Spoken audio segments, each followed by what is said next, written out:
Hello and welcome. You're tuned in to the best in true crime talk radio. This is True Crime Tuesday. I'm your host, Dave Schroeder. Along with me, as always, Tim Dennis. Hello, Tim. Hey there. The Flat Tire Murders. Unsolved crimes of a South Florida serial killer. That's our topic in just a few moments. Michael Burns, our guest. We do have Dumb Crime, Stupid Criminals. So if you are a Stitcher Premium subscriber, you'll get to hear that right after the interview. If you are just one of the regular Stitcher subscribers, you'll get to hear the interview in its entirety. But in order to hear the entire show, you have to be a Stitcher Premium member. That's $5 a month, gets you access to all of the Darchives. You get all of Darkness Radio, all of True Crime Tuesday, commercial free, and you get every other show that's part of the Stitcher Premium package. Hundreds of thousands of hours of programming in every type of genre you could possibly want. So it's a great value for that $5 a month.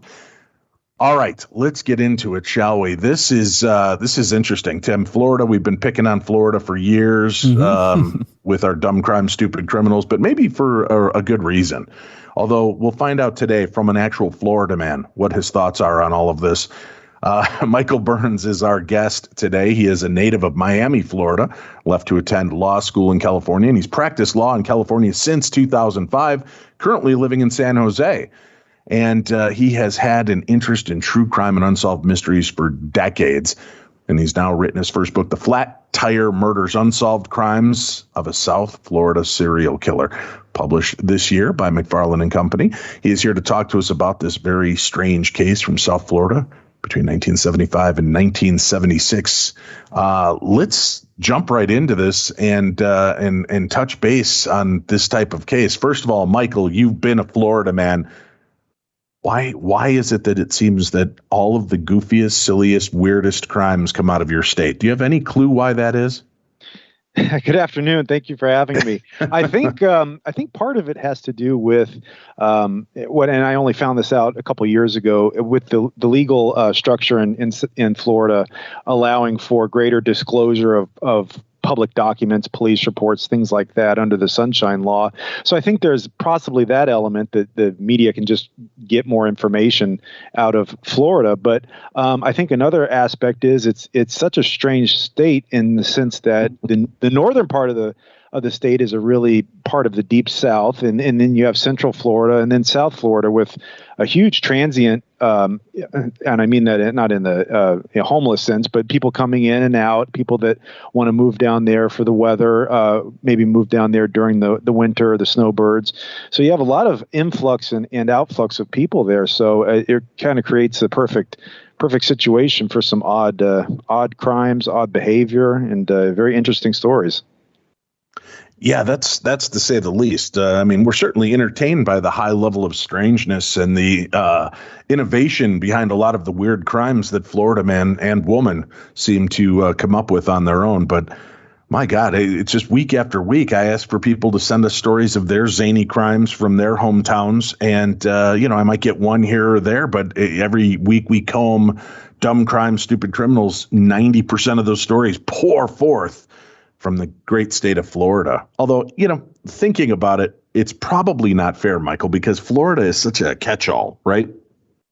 People retire there and move there from all around the world. So it's really probably not many true Florida men or women that are committing this. They just happen to be people who are living there.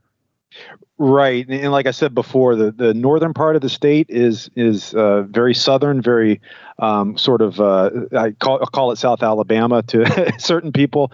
And then you have the southern part of the state where people, come from all over the world. People go down there because there's no state income tax. There are snowbirds that move down there just for the weather. And so, you have an influx of people, and it just really it really creates a lot of opportunity for these kind of bizarre people to come forth. But I do have a great deal of respect for the state and the people there. Of course, I grew up there. But it's an entertaining place. I know we've done shows regarding killers, and Willis Morgan, who came on the show, who firmly believes that young Adam Walsh was murdered by Jeffrey Dahmer, of all people. Right.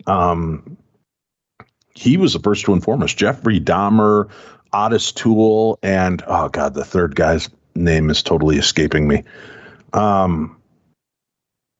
Henry Lee Lucas, were all active killers in the state at the same time.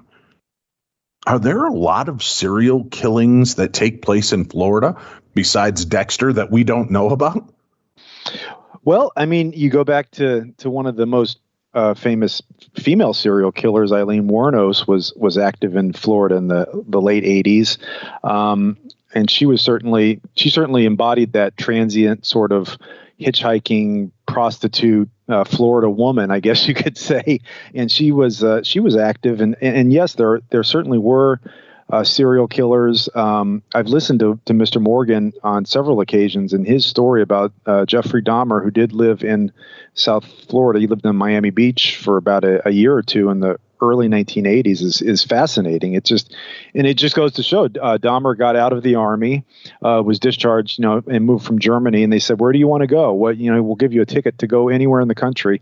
He said, "Send me to Miami," because he knew that it was a warm place, and you can just kind of pick up on the beach there and start a new life.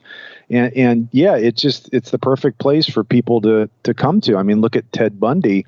When he escaped from Colorado in 1978, in 1977, he moved right down through the United States and ended up in Florida, and that was his destination. So it's a destination for some very odd people.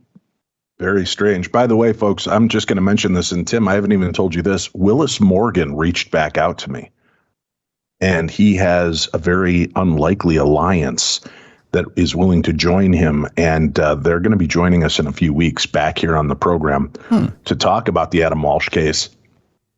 And it's a real eye-opener who he's got coming on to talk about this, plus some information from the publishing house that printed the book that kind of helped close the case on Adam Walsh. So we'll be talking about all of that in the next few weeks as well. But let's dive into this unsolved crimes of a South Florida serial killer. Now, you mentioned that Bundy was in that area at that time as well. Is there any chance that that Ted Bundy may have been a part of any of these murders? What's funny about Ted Bundy is his connection to Miami. In 1968, he attended the Republican National Convention, which was held in Miami Beach as a delegate of Nelson Rockefeller. So that was his first trip to Miami in 1968 when he was 22. And of course, in 1978, he committed a series of brutal murders at the Chi Omega sorority house at Florida State University in Tallahassee, which is in the northern part of the state, and the murder of 12-year-old Kimberly Leach in Lake, I believe it was Lake City, again in the northern part of Florida. So he was there in the 60s. He was there in the late 70s. The big question is whether he was there in 1975. Two detectives that I spoke with, both of whom are still alive, that worked on the Flat Tire Murders, those two particular cases that are called the Flat Tire Murders, still to this day believe that Ted Bundy was the one who was responsible for at least those murders. But you've got some other people, including a Ted Bundy expert that I have a great deal of respect for, that says, no, he was not. He was in Utah at the time of those murders in 1975. I respect both sides, the detectives and the expert that I spoke with. So there's definitely. Well, it would seem that aspect would be something that would be easily provable, right? I mean, you should be able to track him, even though there wasn't the same kind of internet access that we have today, GPS tracking, so on and so forth. There should be people that could put him in either one of those cities at any one of those times. Or is that the problem, that there are? And I know he jumped back and forth between places a lot. Right. He was all over the western states, from Utah to Idaho to Colorado, back and forth in his Volkswagen.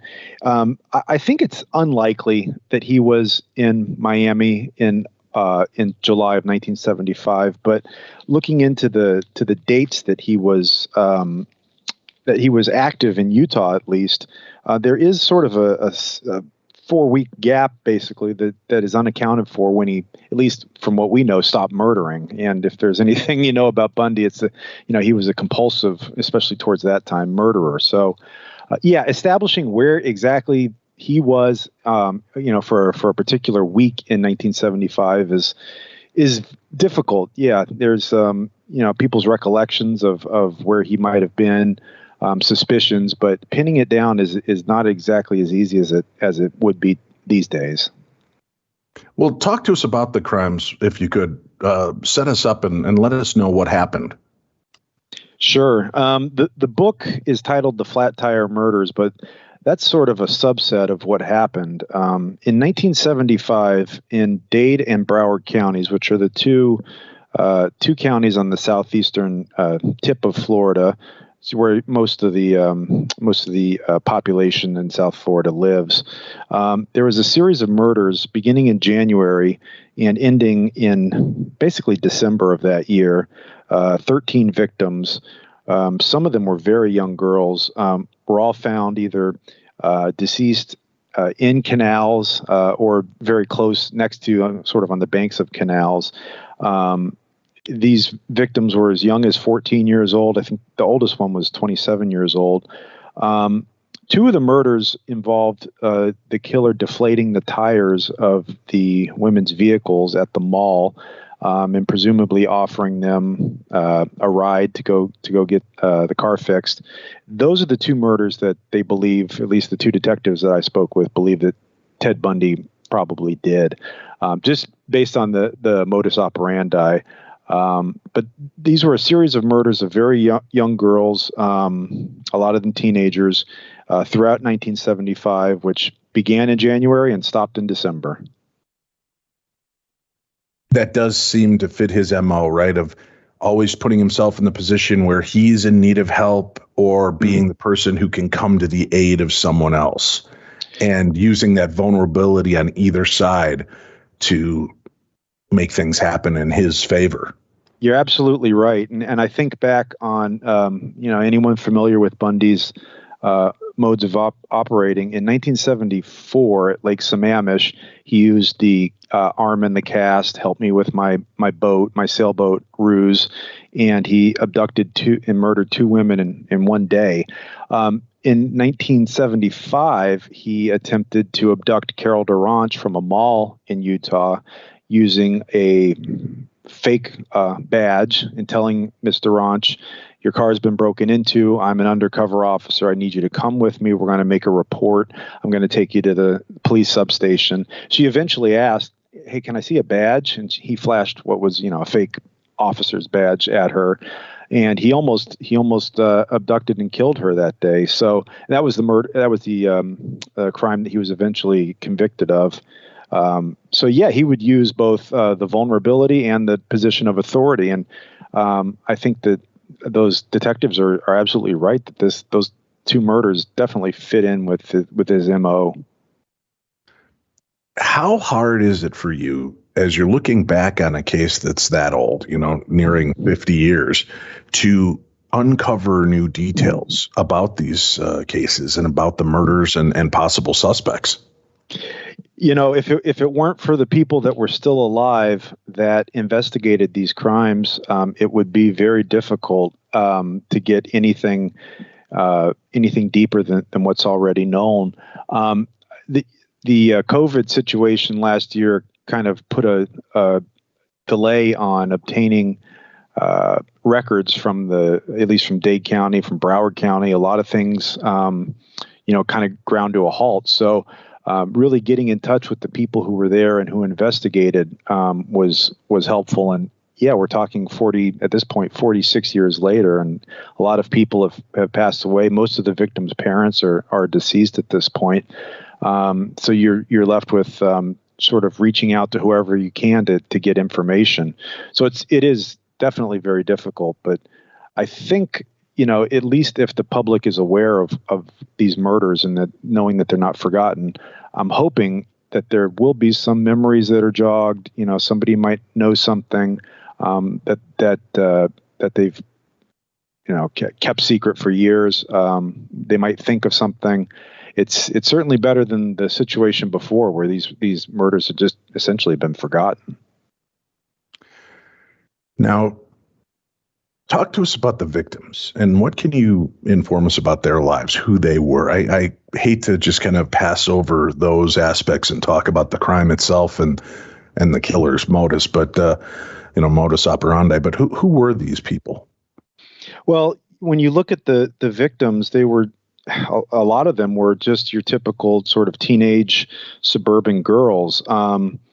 They range from everything from a woman who moved from, the first victim, Judith Osterling, who'd moved from Indiana down to Miami and was working at a massage parlor, which was sort of a front for, more explicit things. She was only 19 years old. Two of the victims, Barbara Schreiber and Belinda Zetterauer, were 14-year-old high school students, and they were both shot and left next to a canal in Broward County. So 14-year-old girls, these were not prostitutes. These were not, runaways or troubled girls. They were basically your typical suburban teenage girls. One was 15 years old. One was 17. The 17-year-old Arietta Shaw, she was married and had a child at the age of 17. They were not troubled girls. They were, like I said, your typical suburban girls in Dade and Broward County. What was their day like? I mean, what do you know about what they were doing? What put them in this position to kind of, fill in a little bit of the gaps in information about them? Sure. These were different. There were different times back in the 70s, and especially in the mid 70s, when hitchhiking was sort of a popular, well accepted way to get around, and a lot of young girls would hitchhike. And looking back on it from today's perspective, we're kind of shocked that a 14 or a 15-year-old girl would be standing on the side of a road with her thumb out trying to get a ride from a stranger. It shocks us.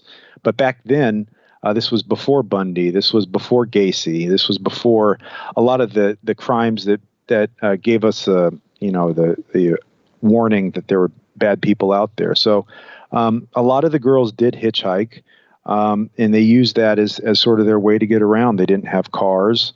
Most of them, the two women that were the victims at the mall when their cars were deflated.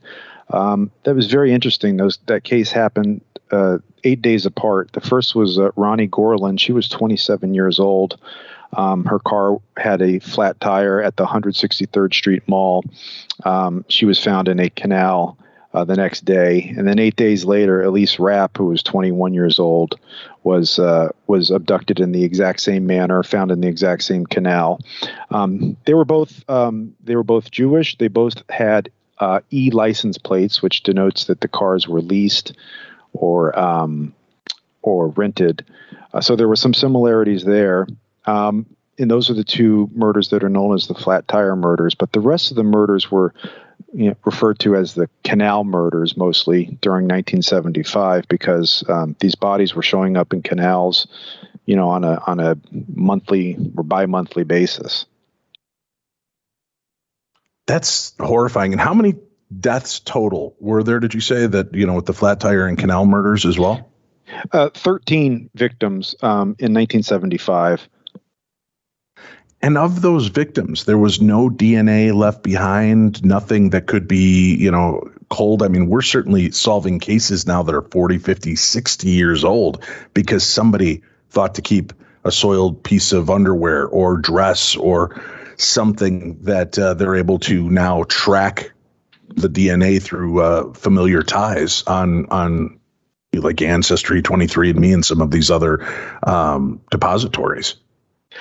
I did get the medical examiner's reports for the murders of Ronnie Gorland and Elise Rapp, and in one of those cases, the Rapp case, there is reference to biological material being obtained as part of the medical examiner's autopsy. So my suspicion and my inclination is that there is some sort of biological material that's available. how useful it will be for law enforcement to test it and to maybe do what they did with the Golden State Killer, create a familial background and sort of pin in on one person. I don't know exactly, but my suspicion is that there is some DNA available. The other problem, though, is that these bodies, a lot of them were in the water, and the water is pretty damaging for forensic evidence like fingerprints, hair. There was a pubic hair that was found on in one of the flat tire cases, so there's the potential there's some DNA there. But putting bodies in water is unfortunately a good way to sort of get rid of trace evidence and biological material. It's not foolproof, but it does hinder the collection of that evidence. But my suspicion is there is biological evidence that can be tested, and then that goes to how many of the murders are connected. Are they all connected? Were they done by groups of people? I think when you draw some parallels to the Golden State Killer, it wasn't until 2001, I believe, that they connected all the rapes in Sacramento with the murders in Southern California and realized this is the same guy here. In those cases, that was based on the DNA matching.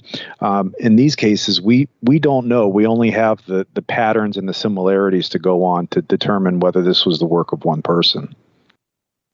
Now, I think that's an important element too, right? I mean, there's a lot of locations throughout the United States where state patrol are in charge, but their job, some of these state troopers, they've got a 200-mile stretch of area to patrol. And it wouldn't take much for serial killers to just drag the body just far enough off the road it can't be seen, right? So if there's a canal, if there's things like that, easy dump sites, that very well may be the work of multiple killers. That's right. It could be the work of multiple killers.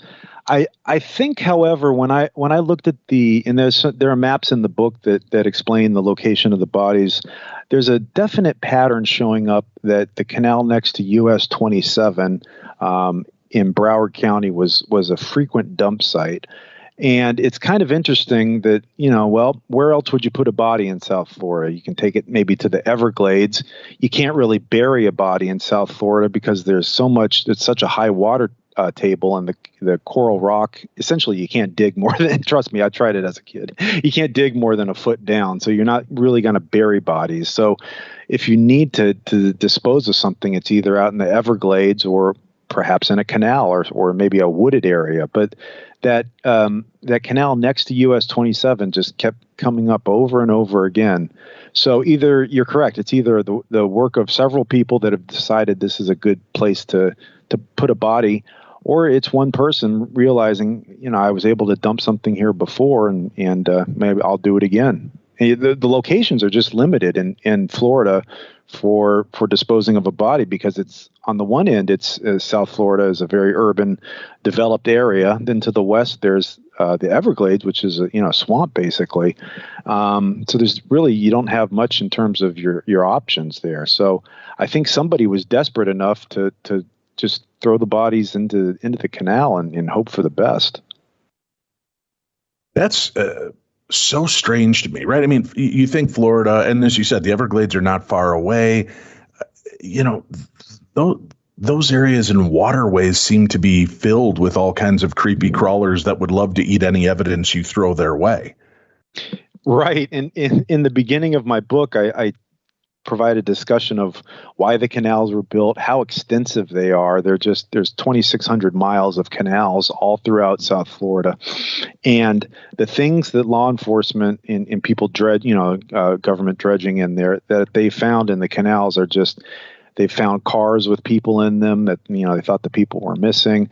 They found parts of rockets, parts of airplanes and helicopters, discarded, anything you want to get rid of basically goes in the canals. And out in the Everglades it's just a beautiful area, but it's very desolate. It's full of all kinds of alligators, crocodiles, birds of prey. So there's definitely lots of places to get rid of bodies. But yeah, the canals end up taking anything that people want to get rid of, including, what killers will dispose of.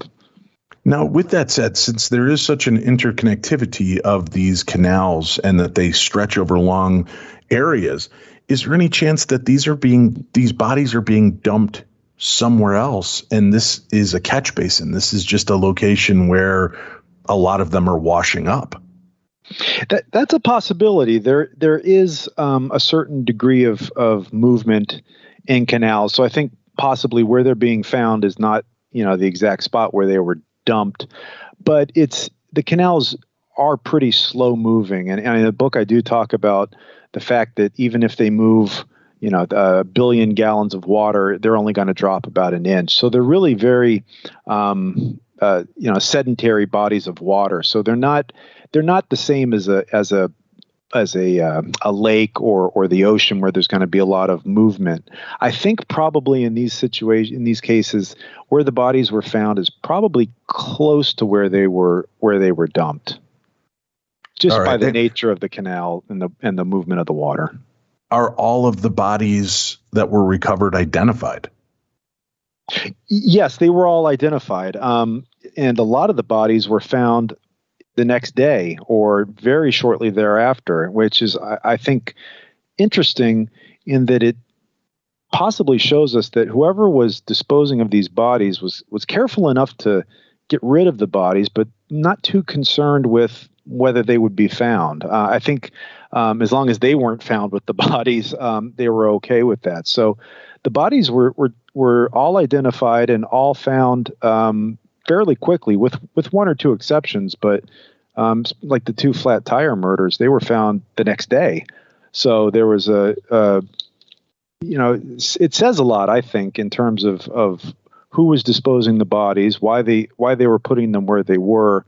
I don't think they were too concerned with the bodies being found. So they were all pretty much found very quickly. Does that say something about the MO of the killer in the sense that he wanted to be found, or he wanted in a braggadocious way to have people acknowledge just how prolific he was? Or perhaps she was.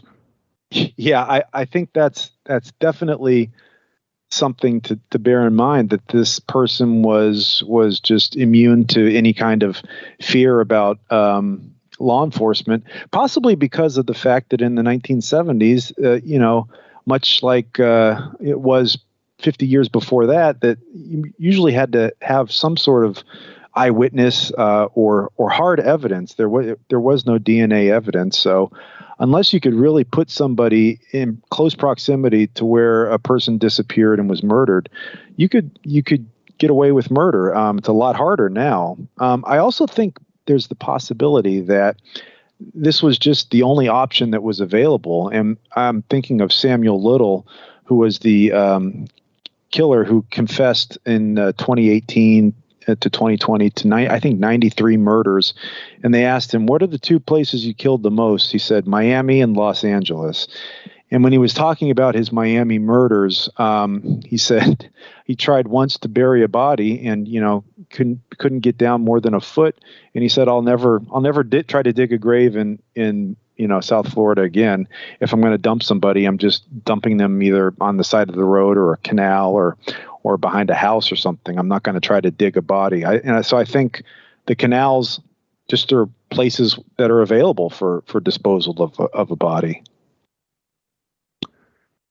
Now, with the methodology of murder as well, is it pretty consistent across the board with the women that they were uncovering? No, when that's surprising as well, because you would expect a very similar, if you're looking at someone like a Ted Bundy, a very similar manner and signature that they would use for these murders. But in these cases, you've got everything from stabbings to chokings and beating to death to gunshots. The two young victims, the 14-year-olds, Barbara Schreiber and Darlene Zetterauer, were both shot. So you've got a wide range of methods that this person or people are using to kill these girls. So, and adds to the confusion of whether this was one person doing this or a group of people. But why were they happening so consistently and being found almost in the same locations? It's one of the mysteries of this case. Well, let's talk. Obviously, we know that your thoughts are that Ted Bundy is at least behind the flat tire murders.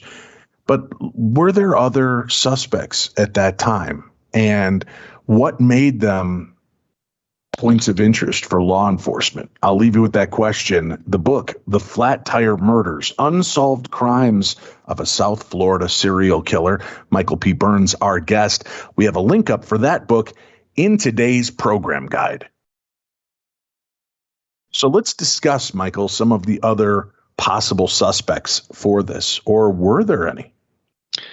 Well, that's a good point. To go back to what you said before about Bundy, I'd like to say I'm open to the idea of Ted Bundy possibly being behind the flat tire murders. I kind of doubt it, just based on the fact that he was in Utah, but I don't foreclose entirely that with him anything's possible. So I'm kind of keeping an open mind about it. I wouldn't say I'm endorsing it, but in terms of other suspects, there really were none. And when you go back and you look at some of the media reporting back then, it really reflected that police were they had nothing to go on. They would get a few leads that looked good that led to nothing, but they really, and this is also based on my interviews with the three detectives, they worked their butts off. They conducted hundreds of hours of surveillance. They investigated every known sex offender, but they were really working within the confines of what was available at that time, where you go out and do interviews. There's very limited forensic evidence, and you just try to appeal to the public to see if anybody saw anything or heard anything. But really, they came up with nothing. So somebody brazenly murders, dumps bodies, and it's not one, it's not two, but multiple, and nobody sees anything. Right. Well, the two flat tire murders, the women were probably abducted from the 163rd Street Mall, which is your typical suburban shopping center. And their cars had deflated tires. The cars had to be deflated, by the killer. And police went to that mall and they obtained some descriptions. They obtained some composites. They were contradictory. People really didn't have anything of value to offer, and there were never any suspects that were at least publicly identified. It was very strange in terms of the lack of good, solid leads that led to suspects. And that could be also. Oh, go ahead. I was going to say, for the longest time that, they believed that there were specific aspects of, I guess, victims, that like Bundy was attracted to a certain look when it came to the victims. Are there any ties that any of these victims had? Did they look similar? Were they similar in age? Did they know one another? Was there anything like that might help us make sense of the very high strangeness of all of this? Sure. The two flat tire murder victims, Elise Rapp and Ronnie Gorlin, were both Jewish, both in their 20s. Both had similar looks to them. The other girls, the two 14-year-olds that were shot, Barbara Schreiber and Darlene Zetterauer, were best friends, so they knew each other. The other victims, they were not known to one another. There were no real connections that I can identify, other than they potentially hitchhiked. I think that was perhaps the most common denominator, especially with the younger girls, was that they could have hitchhiked. They were known to hitchhike, and that may have been exactly what led to their demise. especially with the fact that you realize that there's a tie to like malls, which again was another one of Bundy's kind of favorite little deals, but also Otis Toole, Henry Lee Lucas, even Jeffrey Dahmer. And if all of these guys are all in that kind of vicinity within that same time, it's pretty terrifying to know that, was one feeding the other. How well publicized were these murders and, the recovery of these bodies?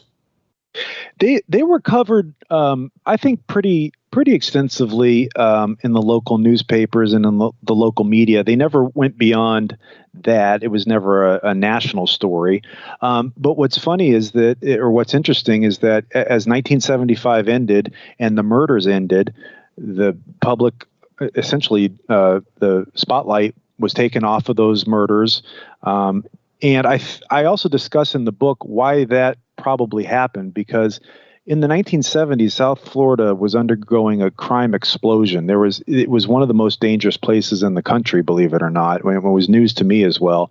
So I think as these murders happened, police tried their hardest to work them and to come up with a solution, but they couldn't work them forever. And after a year, without any leads, without getting any solid suspects, their desks were piling up with, additional crimes that needed their attention. So these sort of fell into the background, just due to the nature of the violent nature of South Florida in the 1970s. So, they were publicized, but they certainly were forgotten after the mid 1970s. How terrifying that somebody was that perfect an apex predator, that it just stacked up on police desks.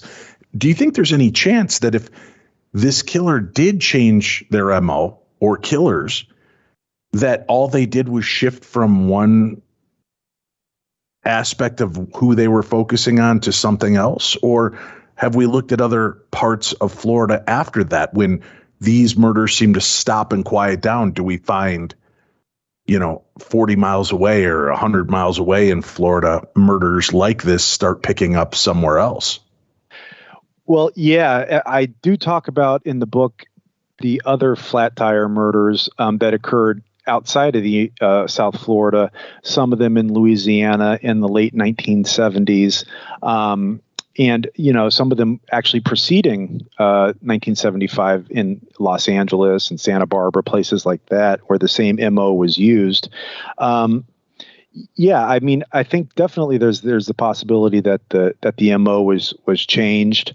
Not every killer is tied to a particular signature or a particular method of dumping a body. I think Samuel Little, when he was confessing to his 93 murders, I think was quite had a variety of different techniques or approaches to murder, whether it was strangulation or gunshots or stabbings, and not every killer, and I think that's important to note, is like a Ted Bundy where they have a very particular type or a particular, MO. I think some of them are just predators of opportunity. And when you have young girls hitchhiking, like you did in the 1970s, that was just the perfect opportunity for somebody to take advantage. When you step back from the focal point of the story and look at flat tire murders that preceded and followed up after, can you put any other killer, any well-known killer in those same areas? Almost like a tracking or a fingerprint. I wasn't able to put any other killers in those particular areas because, the timing often did not match up, where somebody like a Bundy may not have been in South Florida at the same time. There may have been some other issues with other serial killers, but I certainly think that there's the possibility that there may be more than one killer involved, that there may be people working either together or just individuals, or it could certainly all just be the work of one person. It really remains to be seen at this point, and part of that is the public awareness of of what happened. It really just, I think the cases need to be brought to light, and there needs to be some public discourse on these forgotten victims. And so people do understand there are beliefs that people like Goddess Toole and Henry Lee Lucas worked together, right? In tandem. They may not have always been with each other, but they were both killing. They both knew of each other. They were friendly. They, had those connections. However, you also have serial killers like Goddess Toole that laid claim to hundreds of murders, which they could prove he really had nothing to do with because he wasn't in those areas at that time. So it's got to make it almost a nightmare when you do have a serial killer perspective in mind and realize that, you don't even know how legitimate their claims are. Right. And I think what the impetus for me writing this book was when 2008, when Joseph DeAngelo was arrested as the Golden State Killer. The fact that crimes from the 1970s, we're talking 40 years later, could be solved. I think the answer has to be in some sort of DNA or advanced forensic science, simply because, like you said, whether we're trying to pinpoint or piece together whether someone was somewhere 45 years ago versus someone like Otis Toole or Henry Lucas lying about where they were just for the attention. I think at the end of the day, there's going to have to be a resolution of the cases through forensic testing. That's not to say that it's not important to have the public give their input. And I think that's very valuable as well. But when you look at the Golden State Killer, it was solved through advanced forensics. So I think that's probably the way this group of cases is going to go. That's crazy. That's crazy. When you're digging into this and you're looking at these cases, talking to the original police that were involved in investigating these claims, do you see an inept police force that just wasn't prepared for this type of activity? And I don't mean inept as though they were just Barney Fife, but that they just were not capable of these kind of deep examinations, especially for that era. Well, I think, number one, it was before the era of the serial killer. So I think the idea of a predator like a Ted Bundy or John Wayne Gacy, someone who's out there trolling repeatedly with a method to abduct and murder women, that I don't think that was really in their consciousness. Maybe about 10 years later that would have been, but not really in 1975. I think the police worked as hard as they could and did the best they could with what they had.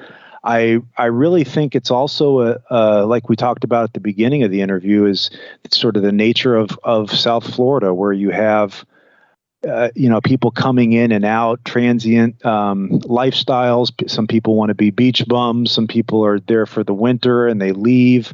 There's a lot of trucking through the Everglades with sugarcane and things like that. So it's a population that's on the move. And I think police probably did the best they could in that situation. And they just weren't aware, I don't think, of the fact that there may be someone like a serial killer out there. I don't think that was in their consciousness. Do you see much in the way of ego, that it was just that they refused to re-examine certain aspects of the crime because they don't want to look as though they dropped the ball the first time around? That's a possibility, but I think they do want to have these cases. Oh, go ahead. I was going to say, and understand, I'm not trying to put them on trial, right, but we've heard strange stories that, one city to the next, they refused to share information. Everybody wanted the collar. Everybody wanted the insight and the intel, but nobody wanted to be the one to share it. Right. And I think that brings to mind the Zodiac Killer, where it was a multi-jurisdictional case where some people were very protective over their information. There wasn't a lot of sharing. But I also think in those cases and in this case, we've got to take a step back from what may be hearsay, what may be the sort of public, the press or the media view of it. We really don't know what was going on in there, in law enforcement, in their during the investigation. So I think, to be fair to them, it sounds like they really wanted these cases to be solved. I think just the nature of the victims. I mean, these were teenage girls, some as young as 14 years old. And if that's not enough to motivate you as a law enforcement officer or detective to really get whoever is doing this, what is. These were the ultimate in victims. They were basically children. And a lot of the But you said you've got two detectives who believe firmly that the flat tire killer was Bundy, even though there's a really good chance that he was in Utah at that time. That, again, should be something that would be easily cross-referenced. Bundy always seemed to be making a name for himself wherever he was. So could that, do you think that once some of these police get fixated on one killer, that's where they stay and refuse to kind of step back and re-examine? That's possible, but I think also what we're looking at is law enforcement reflecting years later on, well, why didn't we solve that one? What did we miss? What was wrong? And maybe at that point, looking back and saying, yeah, I think it probably was this or that, or this particular suspect or that particular suspect. I don't think ego is really to blame. I just think it's a frustration with having an open case like this. I do think that there's a lot of frustration and probably bitterness that the cases weren't solved, and maybe the explanation of, well, it was someone like Bundy, may give some sort of partial closure that, well, maybe we can at least think it was him. But I think the law enforcement that currently is hopefully looking at these cold cases is going to have a fresh set of eyes and look to the forensic evidence rather than trying to place certain people at certain times 40, 50 years later. Does it ever cross your mind, since the release of this book on September 30th of this year, that maybe, just maybe, the killer has read this book himself? Absolutely. Yeah. Yeah. I've thought of that. I've thought a lot of times of who this person was, what happened to them. Did they move to another state? Did they end up in prison? When you look at somebody like Ted Bundy, they deteriorated so much that by the end of his killings, he was desperately trolling and college campuses. He was on the run. They don't end up living sort of normal lives. But then you look at someone like Dennis Rader, who was married and who was able to stop and who was able to sort of control himself. So I don't think there's a one cookie cutter serial killer that we can look at. I think they're like you and I. They're different. They're unique in their own particular ways, and they may share some traits, but everybody's different. I really think so. I wonder, too, if in the cosmic scope of things, do the police in those areas, as time progresses, do they just surrender themselves to the fact of, it was probably Bundy, Henry Lee Lucas, Otis Toole. They're all dead. They're all accounted for. There's really there's enough new crime that why bother turning stones over, and forget that the victims haven't been spoken for, neither of their families. And in that summarily dismissive nature of, well, the killers probably paid the ultimate price by this point, they're forgetting that there's no closure for everybody else involved in the case. Yeah, I think that, at least from the detectives that I spoke with, there was immense frustration that they couldn't solve these cases, that they put in the hard work.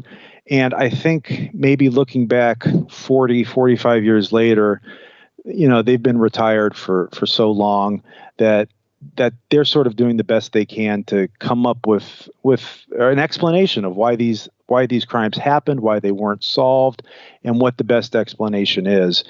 I think if we're talking about what's currently being done, perhaps on a cold case basis internally, that we don't know about right now, and that we will only find out just like Joseph D'Angelo, where there's suddenly a press conference that, hey, we've caught this guy.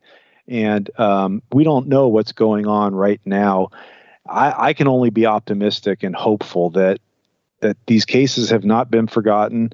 That's why I wrote the book. I don't want these cases to lie fallow for 40 more years.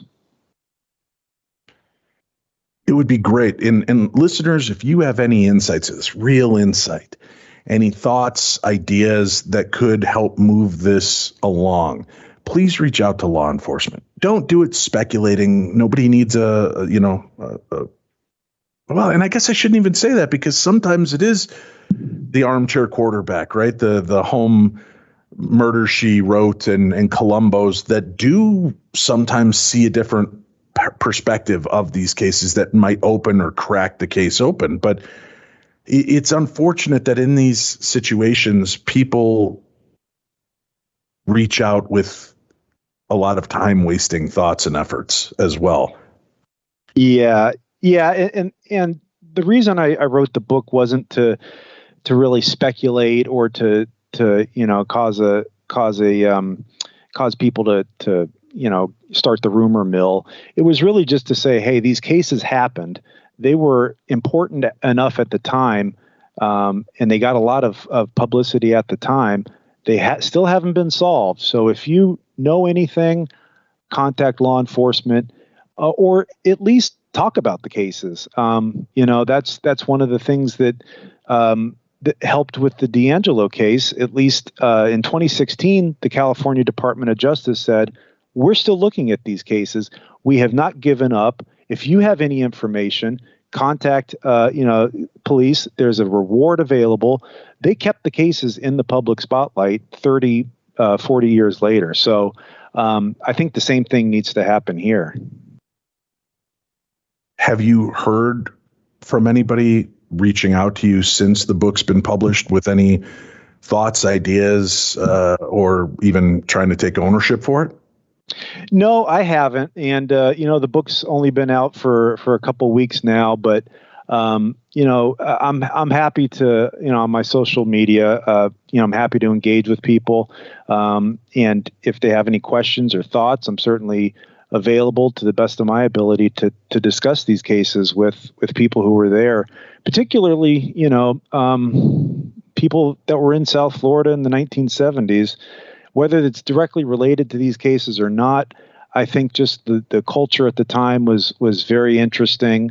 Like I said before, the hitchhiking, some of these things just I never grew up with, and I grew up in Miami and nobody hitchhiked because, you might get picked up by a lunatic. But just 10 years earlier, 5 years earlier, that was a way of life. That was what girls did to get around. And it's just such an interesting, I think, a slice of America at the time, sort of before the Ted Bundys and the John Wayne Gacy's, when I think the last vestiges of innocence in this country.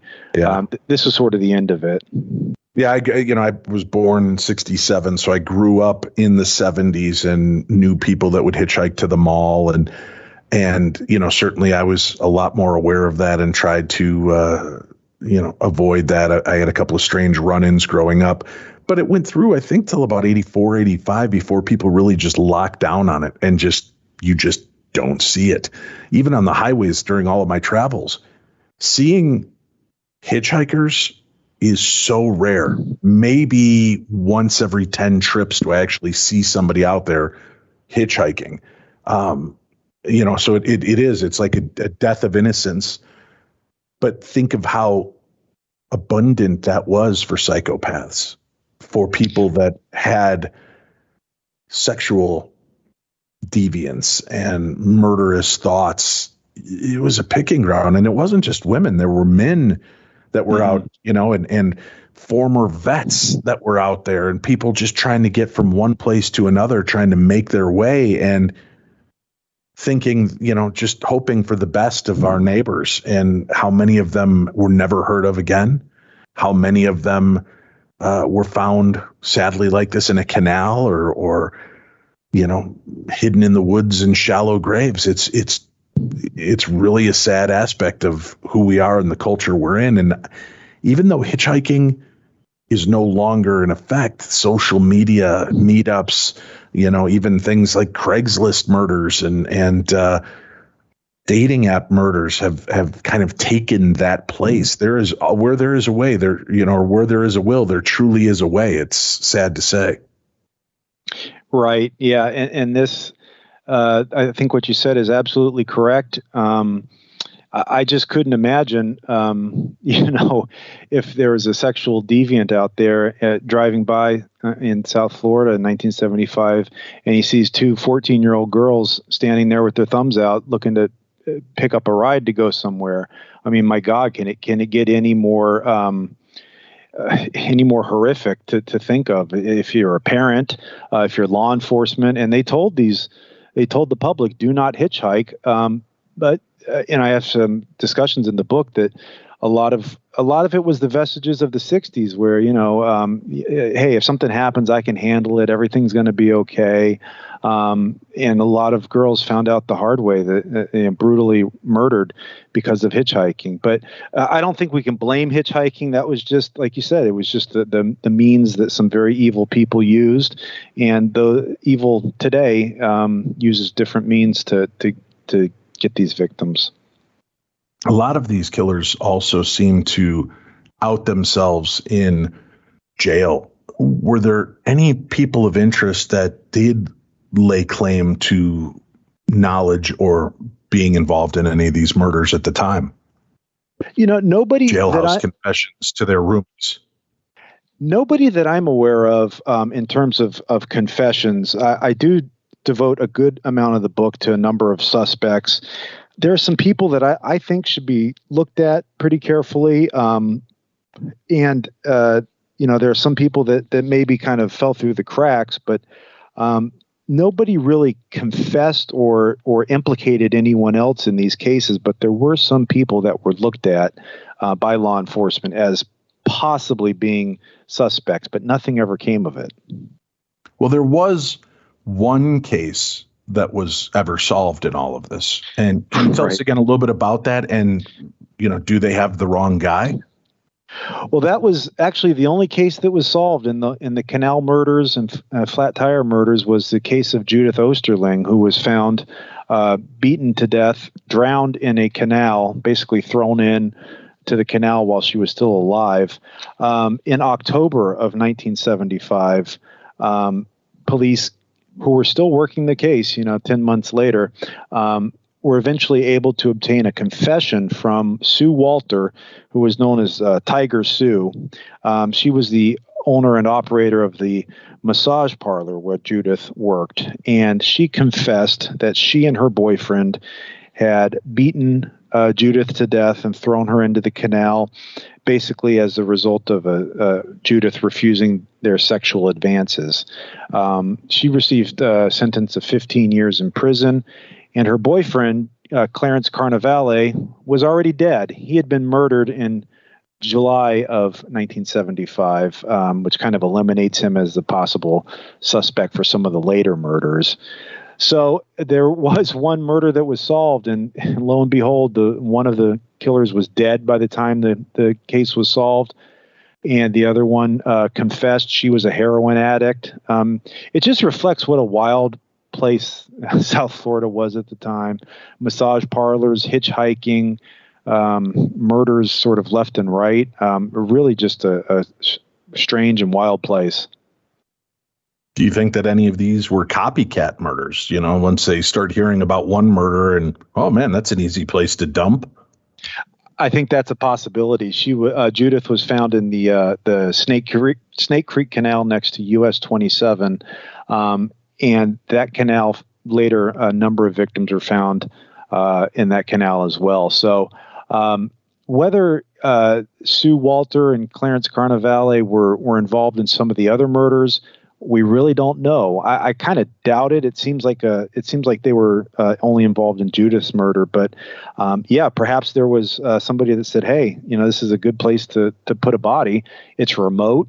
it's and I drove on that road a few months ago when I went back to South Florida. I drove on it for the first time, and it's like driving on the moon. There's sugarcane fields on either side and a canal, and basically that's about it. So if you want a remote place, that's where you're going to find it. So yeah, US 27 played a big role in these cases. Heartbreaking story. Again, if you know anything about it, if you lived in that area at that time and you have any way to help, reach out to the author and get this information to him, Michael P. Burns. Again, the book is called The Flat Tire Murders, Unsolved Crimes of a South Florida Serial Killer. We do have a link for that in today's program guide. Make sure that you check that out, rate and review the book as well. Michael, thank you so much for coming on and sharing this with us. Thank you very much, Dave. It's a pleasure. Well, that's it, folks, for our interview portion. I hope you enjoyed today's show. We hope you enjoyed today's program of True Crime Tuesday. And remember, if you'd like the full episode with the Dumb Crime Stupid Criminals aspect, all you have to do is go over and subscribe now for Stitcher Premium. Use code word Darkness Radio, all one word, to get some deep discount savings for your 1-year subscription. And it will give you access to all of our archives from Darkness Radio.